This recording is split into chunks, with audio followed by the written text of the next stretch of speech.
Entertainment Tonight, just, you know, like a little, you know, dutiful hamster that the guy ran over and, you know, said, "Hi, I'm talking with Jonathan Frakes, and live at Paramount Lot. We've just had an earthquake. Jonathan, what do you think?" And Jonathan just, you know, as if nothing happened, just said, "Well, Cindy, I think we're going to be okay. I think we're In the meantime," and I'm just dying. I'm just holding my nose with laughter. In the meantime, Patrick was on his way to the set. Now, Patrick's from England, where they don't have earthquakes. Now, he had just bought a new car. And he bought a Jaguar, as they say, a Jaguar. And he drove in and came into the makeup trailer and said, "Bloody car. Bloody piece of crap. I'm taking it back. The damn thing shakes."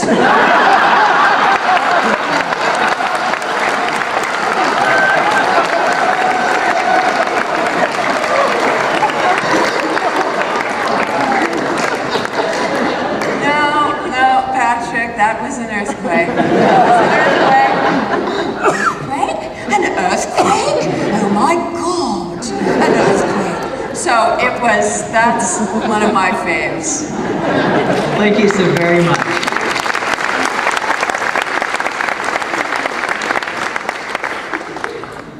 Hi, I just have a question on a character basis. Why was it that Troy was allowed to run around in the most current high fashion of the Federation, while everybody else was relegated to the standard Starfleet uniform?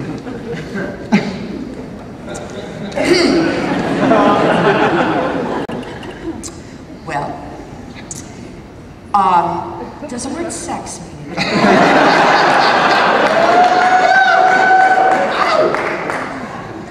Well, there was a very early episode where I believe you outdid her on that. That outfit was really interesting. I have pictures actually later if you come over to the Walk of Fame.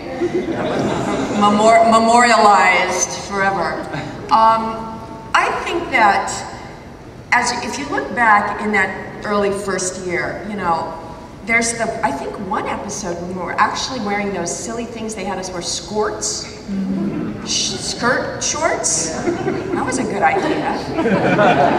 And so, you know, they were evolving and trying to find, you know, different things. But, you know, at the end of the day, it's a TV show, and, you know, they want a little spice it up a little bit. I mean, they were constantly trying to make our uniforms as tight as they could, you know, and you know, that's what it came down to. But it's a very good question, and I haven't heard that question yet, you know. So, I mean, hence, look at what they had me wearing in the Naked Now. It was like, they held it up, and I went, and I go where? My legs go where? Wow, okay. And it holds up how? So, and you know, I just remember Brent's face, you know, because I walked on with a robe, you know, obviously it was freezing, and you know, I walked on and then said, okay, so after we rehearsed a little bit, okay, let's shoot one, so, you know, you're ready, and I took off the robe, and Brent went, boing! With his funny little face, so it was like, oh, let's, you know, he just shot it as is, you know, he just went, funny. Thank you. You're welcome. Hello, Denise. Welcome to Dragoncon. How are you? Doing very well. How about yourself? Very well. I have a question. You were talking about, you know, obviously with Trekkies, the production of taking the producer side of documentaries. Have you ever actually thought about sitting in the director's chair on any, not just documentaries, but any production? Yes, it's sort of a natural evolution of things. That's why actors often do direct, and it's just a natural segue.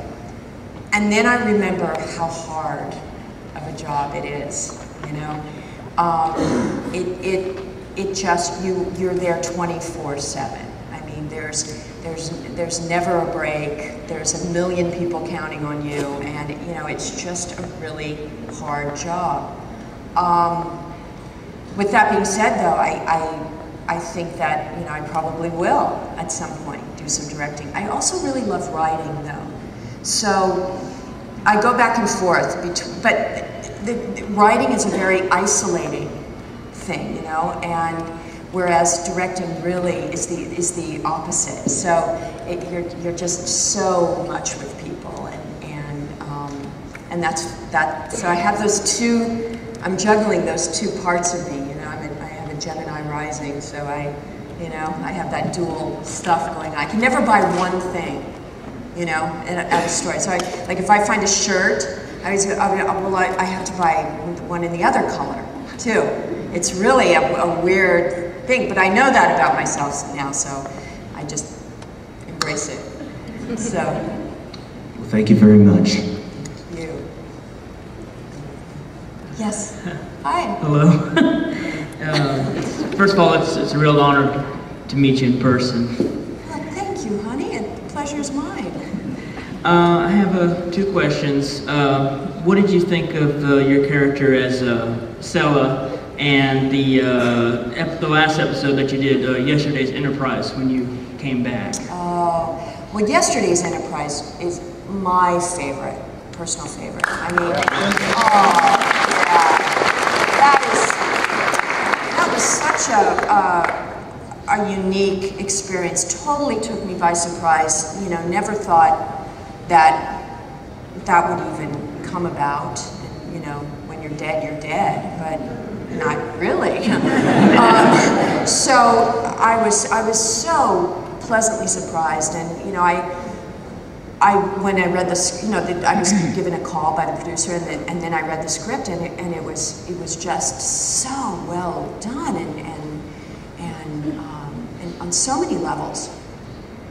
And I was given the chance to work with Whoopi, which I had missed, from the first season. So that was a delight. The guy who played Lieutenant Castillo, Christopher McDonald, wonderful, wonderful actor. You've seen him in a million things. He and I just had such a great time working together, and such a great chemistry. And actually, my original idea for Sela was that she was the child of Lieutenant Castillo and Tasha Yar. And that she was completely human, but raised Romulan. So she thought and acted and believed she was Romulan, yet she was human. So that dilemma. But then the producer, Rick Berman, said to me, we like the idea of a child, but we're going to have her, Tasha, have a child with a Romulan general, because we just don't think there's enough time that you would have it, had time to have a child with Lieutenant Castillo.